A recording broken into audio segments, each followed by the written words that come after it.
Hey everyone, good morning. I am Equivalent and welcome back to my YouTube channel. Now we are going to solve today's Leetcode daily challenge, which is number of equivalent domino pairs. Okay, so let's see what is this question and how we can solve it. So in this question, you are given a list of dominoes, that is dominoes I is equals to a comma b. It means it is a list of pairs and it is equivalent to dominoes j equals to c comma d if and only if either a is equals to c or b equals to d, or a equals to d and b equals to c. That is, one domino can be rotated to be equal to another domino. Okay, and you need to return the number of pairs I comma j for which I is greater than 0 and less than j, and j should be less than domino of length, and domino I is equivalent to domino j. Okay, so what you have been given in this question is a list of pairs of dominoes, and you need to return the number of pairs which are equivalent. And a pair is equivalent, let's say if this is one pair and this is another pair, so this is not equivalent, but let's say the another pair is this. So either a should be equals to c or d. If a is equals to d, let's say, then b should be equals to c. So it means these are equivalent domino, or 1 comma 2 and 1 comma 2 are also equivalent dominoes because a equals to c and b equals to d. So you need to return the number of equivalent pairs in this list. Okay, and the pairs are formed in the way that I should be less than j, right? Because let's let's say in this example 0 1 2 3 4. So this is one pair, this is another pair, two pairs, and now this and this is another pair, then three pairs. You can't count this pair with this pair again because I should be less than j. So in this way it has three equivalent dominoes.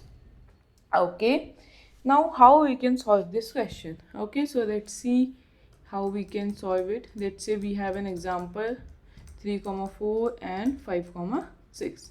Cool. So we have this list of dominoes. Okay, now if we need to compare that two pairs are equivalent or not, so one very basic brute force approach could be like, we can start iterating in this vector and then again start iterating in this vector with j is equals to I plus 1, right? Because let's say if we are at this index for I, and then we will start iterating with this index from in j loop, and then we check whether these pairs are equivalent. Okay, if yes, then we will simply count them. If no, then we will simply move forward. So in this way, with two nested loops, we can count the number of equivalent pairs. Okay, but the time complexity of this way going to be big of n square, right? Where n is the size of this domino list. Okay, so let's see will it work or not. So according to constraints, the complexity will become 4 square into 10 की power 4 square. Obviously this is not going to work, right? Okay, so it means we need to think of some better approach for this. Okay, so if we can't iterate twice in this vector, so it means we need to keep the track of the pairs which we have already encountered, right? So how we can keep the track of these pairs? Can we simply store them in a hash map like this? Let's say 1 comma 2 2 comma 1 1 1 with their frequency. Not directly, because we can also flip these values, because we don't need to just directly check that whether these two pairs are equal or not, because these two are also equivalent. So we can also flip these values. That's why we can't store them directly in this way. We need to think of some better way to store their frequency. So can we create their hash in some way? Okay, so let's say if we have equation something like this, 10x plus y, where x is the first value and y is the second value, let's say. Okay, so let's calculate the hash of this pair. Let's say 10 into 1 plus 2, 10 plus 2, 12. Okay, now let's calculate the hash of this pair as well, which is 10 into 2 plus 1, which is 20 plus 1, which is 21. Oh, the hash value of these pairs are different with this equation, but these two pairs are equivalent. Okay, So are we doing something wrong in this hash equation? Yeah. So what we have to do is we have to fix the values of x and y in some way. In some way means I mean that let's say the first value should be small and the second value should be large, because we can also flip the values. So we have to fix some criteria for the x and y values. Okay, so let's say now if we again calculate the hash of these pairs with the constraint that x should be less than y. Okay, so yeah, x is less than y, so the hash will be 12. Now in this pair, x is not less than y. So what we will do, we will flip these values. We will consider it as x and it as y. Then it will be x is less than y.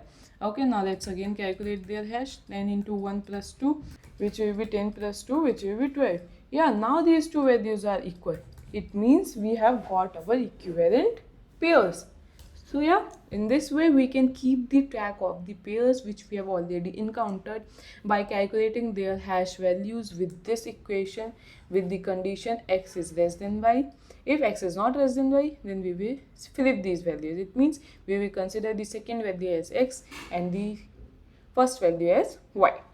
Okay, now let's try dry run this on some example. Let's take this example 1, 2, 1, 2, 1. Let's take the second example 1, 2, 1, 2, 1, 1, 1, 2 and 2, 2. Cool. Okay. Now let's say what can be the maximum value of this hash. Okay, let's also calculate it. So the maximum value of a domino of ij could be 9. Let's say the 10 into 9 plus 9. These can be the only maximum values of x and y. So 90 plus 9, it means 99. So no hash value can be greater than 99, right? So can we just create a vector of size 100 which will be able to store all the hash values? Is it wrong if I say it? No. Because yes, we can just create a vector of size 100 which will be able to store all the hash values, because the domino of I can be only less than 9. Okay, so what we will do, we will simply create a vector of size 100. Let's say I'm not going to create it, let's say nums, and it will be of size 100. Cool. Okay, now let's start iterating in this vector. Now if we encounter, let's also initialize one result variable. Yeah, so now we are at this index 1, 2. Okay, now let's calculate its hash value. So x is less than y, so 10 into 1 plus 2, so its hash value will be 12, right? So this is the first pair we are encountering, right? So will it affect our result in any way? No, because no two pairs are equivalent in this case. So after calculating the hash value, we will simply update our result with nums of, let's say this hash value is the value, so we will simply update it with nums of value. So initially nums of value is going to be 0, so result will get updated with 0, no issues, and our nums of 12 will get updated with 1. Okay, now we are at this index again 1, 2, so the hash value will be again 12. Okay, now we will need to again update our result. Now our result will get updated with result plus nums of value, which is 1. So it will get updated with 1. It means it has got 1 equivalent pairs, right? Now we will again update our nums, which is nums of value, which is 12. It will get updated with 2. Okay, now we are at this index. Now let's calculate its hash again. 10 into 1 plus 1, which will be 11. Now again update our result with nums of 11, which is 0.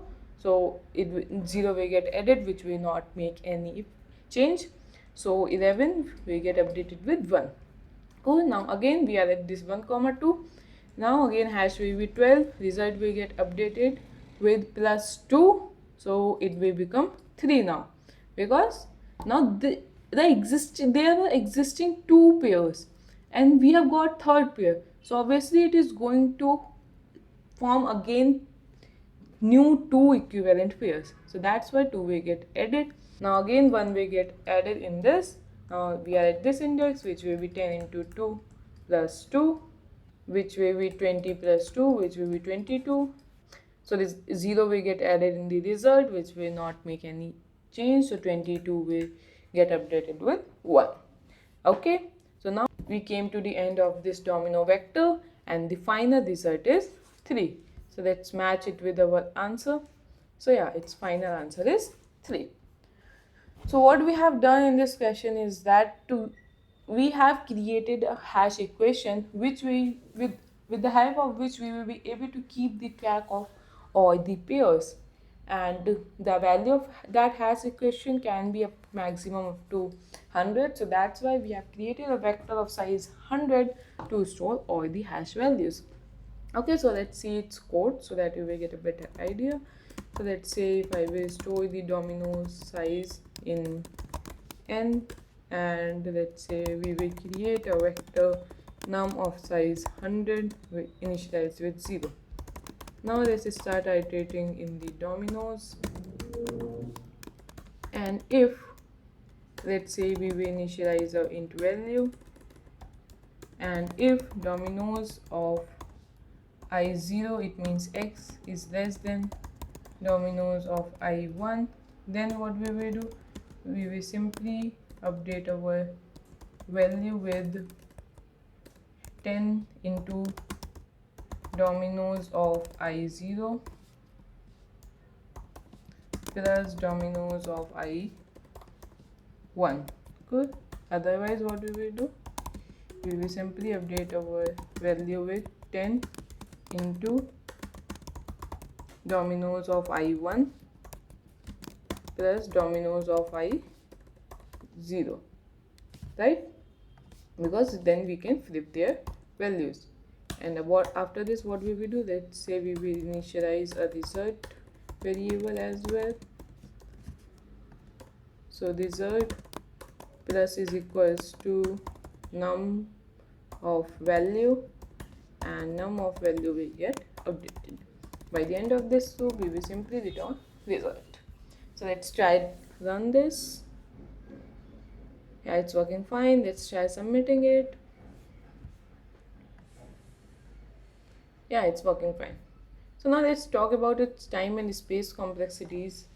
So as you can see that we are using only one loop, so its time complexity is going to be big of n, and we are using this extra space of size 100, so its space complexity is going to be constant, right?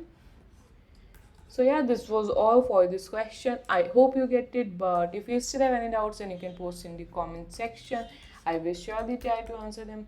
Till then, bye guys, see you in the next video.